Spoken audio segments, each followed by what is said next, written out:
Your API handles 100 requests per second in development. Everything works perfectly fine. But the moment you deploy it to production with real users, it crashes at 10,000 or 1,000 requests per second. I have seen this happen at a startup, at enterprise, at companies you use every other day. And today I'm going to show you how exactly you can go from 1,000 to 100,000, even more requests per second using the same technique which all the big startups are doing. Let's start with the reality check. Here is what most Node.js APIs looks like. Development reality, 100 requests per second works fine. Single user testing, no connection pooling, synchronous file operation, no caching because you don't have much traffic. But is your application production ready where you are getting 10,000 concurrent users? Database is getting overwhelmed, right? Memory leaks, timeout everywhere, and 502 gateway timeout error.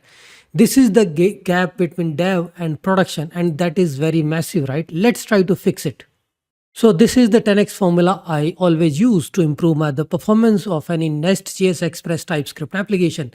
Never block event loop. That is the first thing which you should never ever do. Cache aggressively. If you are returning the data, frequently cache it in the Elastic Cache or Redis.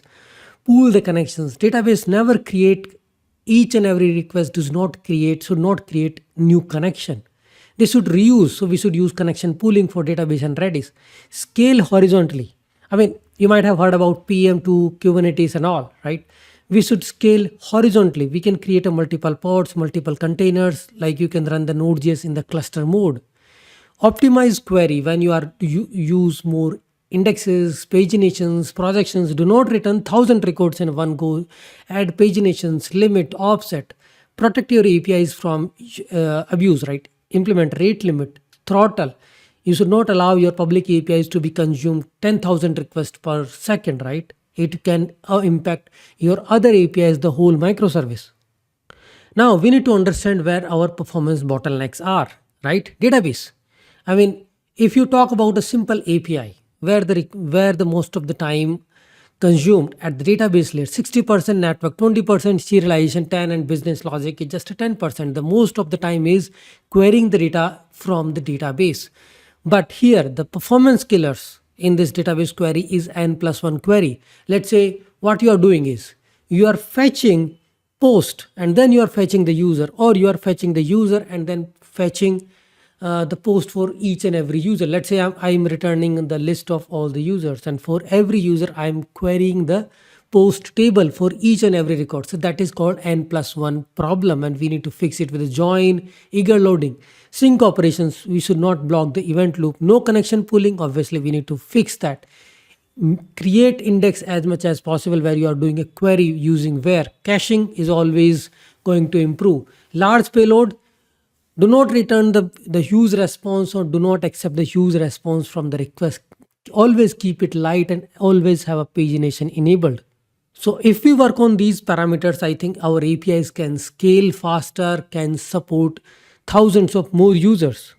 So I'm talking about event loop, but what really event loop is and how it is impacting our thing. Let's say incoming request 1,000 concurrent requests are coming and they will be pushed to the event queue. Event loop is single threaded. Always remember, event loop is single threaded in the Node.js. If you do a synchronous operation for a longer period of time, that means you have blocked all the requests coming behind it. libuv internally manage the thread pool, but you should try not to block the event loop, and that can be done by programmatically. Let's see what blocks the event loop. Like you are actually synchronously processing the image, synchronously reading the 1 gigabyte of file from the network. You have blocked the whole operation because that is going to take a lot of time. Long loop or fs.read file sync, anything which you are not doing with the callback and the promises or async await, that is going to block. And sometimes you actually put a lot of async await in a chain. That means you are blocking each and everything. You are doing a heavy intensive operations in the main execution block. That should never happen. So non-blocking simple HTTP request, asynchronous database queries, fs.promise, use promisified version of libraries, set timeout, set immediate, callback, promises and all. So what is the solution? Here, event loop is one. Now let's talk about the clustering. I have used Node.js cluster module. I have used PM2 where let's say I have a 4 core CPU. I can create a 4 instance because Node.js is a single core, single threaded, no IO blocking system. That means if you are running a 4 different processes, they can individually handle 4 different requests parallelly. But if you are trying to run 4 processes on a single core, that is not going to help. So how you are going to do it?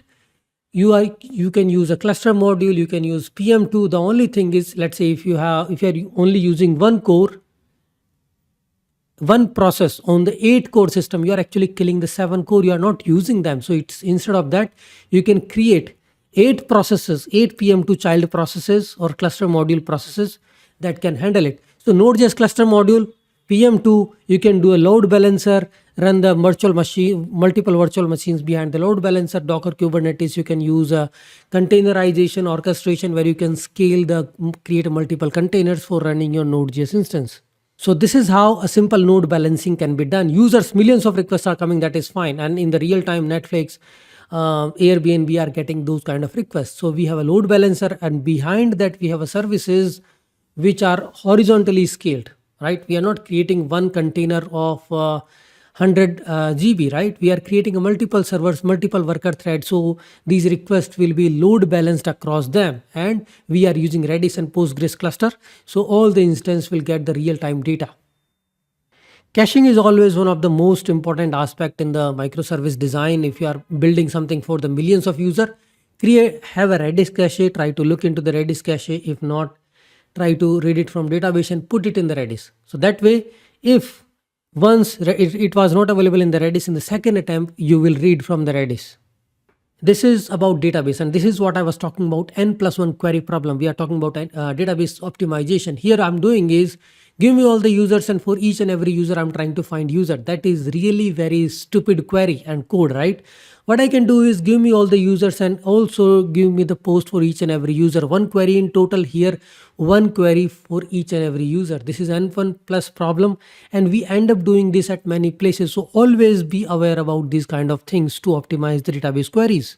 Apart from that, you can do these things, batch operations, select only whatever is needed, add indexes, cursor paginations using page limit offset. Do not dump the whole data together. If I talk about the real production system, how you can scale it to the millions of users, there is a way. So you have a CDN which is hitting the load balancer. There is a API gateway. You can rate limit things here, and then you can create a multiple lambdas, multiple Kubernetes container, multiple VMs behind the API gateway or the Lambda instances. And then you are actually accessing the shared instance of Postgres, RabbitMQ and Redis. So here we are actually doing the horizontal scaling. The API gateway can route the request to the any Node.js instance, and based on the user traffic, you can increase the capacity and the instances. So this is simple benchmarking done for the multi-core system. Let's say if you're a single core process, 1000 requests per second. If you have 8 core, it will become 8 times. With the Redis case, it will become 25,000, and with the load balancer and multiple instance behind it, it can become 100,000 per second. So I think that is more than enough. If you are getting billions of requests, then obviously you can use a multiple cores, multiple systems, horizontal scaling, vertical scaling, and you can make your system available for millions of users per second. Now let's talk about some examples how you can support all those things in the code. You should enable the compression, reduce the payload by 70%, which is communicating through the network. You should enable the maximum JSON parsing with limit, right? And you can also enable some kind of a rate limit if you have. Then another thing is you can enable a caching. So I'm not showing a Redis example here, but a simple cache I have created. So you don't need to talk to database for this thing. Like here we are doing a simple DB query if the cache is not available, and then putting that key inside a cache. So that will improve the overall performance of your API. All the heavy computation and what you should not do. These are the things which you should not do. API heavy, very bad, blocking the CPU operation. It will make your API slow, and it should not be able to serve even 1000 users concurrently. Like here you are doing a slow DB query. I try to simulate it with the timeout. Here also slow DB query, and you are doing a heavy computation, which should also not be scenario because it is going to block the event loop. Here you are doing a fs.read file sync. Synchronously you are trying to read a file. So synchronously means If the request came here, it will block the event loop. Instead of this, you can actually use the callback way of reading the file in the API, slow DB query. And here, so these are like a simple server where I try to simulate the basic concepts: heavy computation, slow DB query, no caching, no compression, no rate limiting, and everywhere we are actually blocking the event loop. That is going to, so performance, the supporting the number of user depends on the what code you are writing. That is the first is the code level. Then infra level optimization, because we will be using Redis cluster.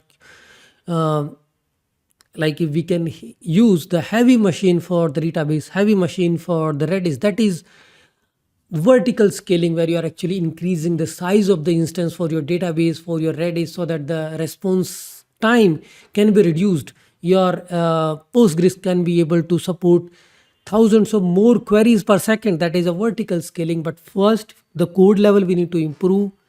Then we need to go to the infra level. I mean, first I always go for the horizontal scaling, where we can create a multiple containers. If you are using the VM virtual machine EC2 instance, 8 core, create a 8 PM2 instances behind load balancer. That will increase the number of requests you can support in your Node.js application.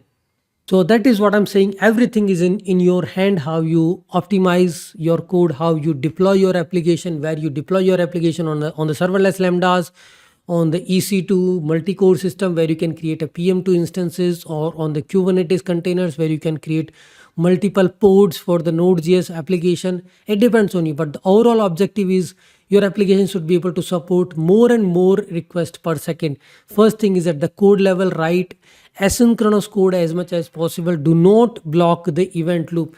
Maybe I'm writing an application which is not using Redis, that is fine. But if I'm writing a code where I'm actually writing so many big things, doing heavy computation, then nobody can save me for getting the performance hit. Okay, guys, that's all I have for the performance of a Node.js NestJS systems or microservices.